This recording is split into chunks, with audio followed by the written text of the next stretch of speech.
السلام عليكم ورحمة الله تعالى وبركاته أحبابي، نتمنى تكونوا بخير وعلى خير وبصحة مزيانة إن شاء الله. اليوم كيف ما كتشوفوا جيتكم بفيديو على الشوا المغربي. الطريقة ديالي مكاينش اللي ما كيعرف الشوا. انا هنا خلطت بين جوج، غادي نوريكم الترقيده ديالي في القطبان، وانتم كل طريقته. انا فقط كنشارك معكم الطريقه اللي كندير انا على طريقتي. هنا من بعد ما خديت القطبان ديال بيبي قطعتهم، اللي كيقول بيبي كيقول لا دند. قطعتهم غسلتهم مزيان، تسقطروا النيت. هنا درت القزبر والثومه، ضفت شويه ديال البزار كيف ما كتشوفوا والتحميره. غنزيد شويه ديال الكمون كيعطي واحد المذاق زوين.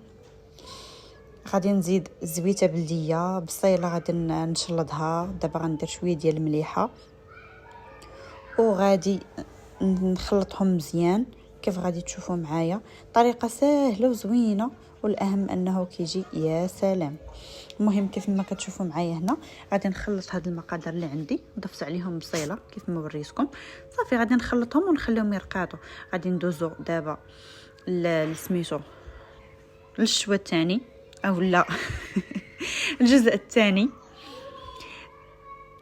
غادي ناخذ كاين الكبده، القلب، الطيحان، الريه. هنا بطبيعه الحال غادي نكونوا شعلنا الفاخر. هنا درت الكبده والقلب والريه.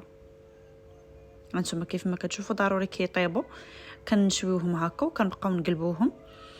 ايوا صافي يلا غادي نهزهم نقطعهم البلايص اللي مازال ما تشواوش، غادي نردهم يتشواو. صافي هادشي اللي غادي يكون. من بعد ما غادي نكمل هاد المرحله غادي ندوز للشحمه ولا بولفاف اللي كيتلوى. هذا هو الشوا ديال بولفاف، كاين في الاول قطبان وهادو بولفاف.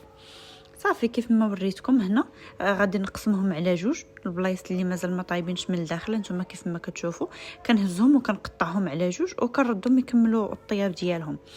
هذا الطيحان اللي زدت نتوما كتشوفوا فيه.